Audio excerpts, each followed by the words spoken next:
I'm Rebecca Ritters. Welcome to the program. US President Joe Biden will travel to Kentucky on Wednesday to witness for himself the devastation caused by a swarm of tornadoes. The state's governor said people there had been through unspeakable trauma. The twisters hit Kentucky and other southeastern states at the weekend. At least 74 people have died and more than 100 are still missing. Officials warn residents could be without heat, water and electricity in freezing temperatures for weeks. In Mayfield, one of the hardest hit towns, survivors are assessing the damage of Kentucky's worst storm on record.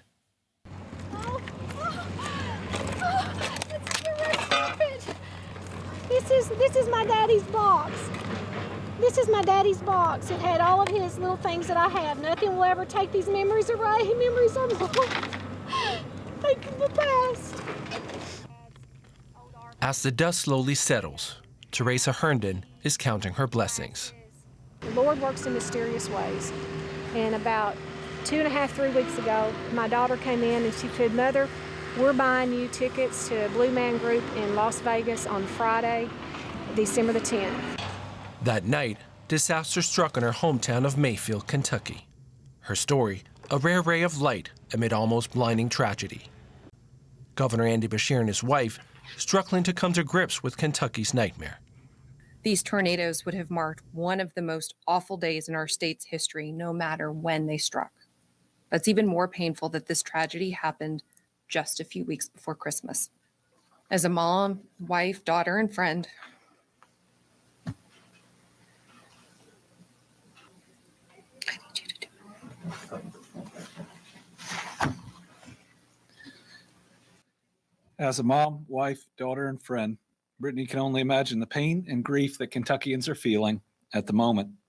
She knows so many of you feel the same way and wants to know how you can help make this season a little easier for those that are hurting. A 15-minute drive from Mayfield, in the town of Wingo, survivors are bracing for a Christmas unlike any other at this church turned shelter. We're pretty much going to be here for Christmas, New Year's, and for his birthday in this little shelter in this church.